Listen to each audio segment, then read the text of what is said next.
Magandang umaga, kumusta po? Narito po ulit ang update natin para sa lagay ng ating panahon ngayong umaga po ng September 23, 2023 na kung saan sa ngayon ay patuloy pa rin po ang pag-iral ng Intertropical Convergence Zone at ito ay nakakapekto dyan sa gitnang bahagi po ng ating bansa. Ang ITZZ po ay yan yung salubungan ng mga hangin na mula sa Northern at Southern Hemisphere, kaya po ito tinagurian na breeding ground ng mga sama ng panahon, and within that ITZZ ay may mga sirkulasyon na nga po na nabuo gaya na inyong nakikita at posibleng lalakas po ang mga yan into bagyo sa mga susunod po na mga araw na umaayon po sa pinalabas ng Pag-asa na Tropical Cyclone Threat Potential. Hanggang sa susunod na 2 linggo ay may banta nga po ng bagyo sa silangan at kanlurang bahagi po ng ating bansa, at ito naman ang pinapakita ng forecast model na ating ginagamit hanggang sa susunod na 2 linggo. At sa lagay naman po ng ating panahon ngayong madaling araw, dahil po sa ITZZ at saka po yung shallow trough ay may mga isolated rains sa ilang bahagi po ng Cagayan Valley,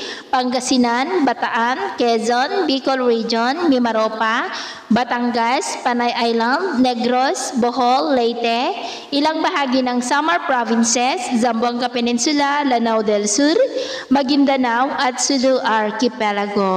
Mamaya po ay sisikat ang araw sa malaking bahagi ng ating bansa, pero posible ang maulan na panahon sa may Metro Manila, Calabarzon, Mimaropa at maulap rin na kalangitan na may mga pulupulong pag-ulan sa ilang bahagi po ng Central Luzon, La Union, ilang bahagi ng Cagayan Valley, Bicol Region, ilang bahagi ng Western Visayas, Bohol, Leyte,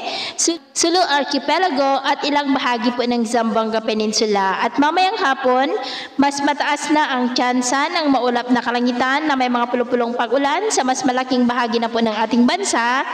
Kaya kung lalabas tayo sa ating mga tahanan ay ugaliin po natin ang magdala ng kahit anong panangga natin sa init ng araw at proteksyon na rin po sa mga biglaang buhos ng ulan.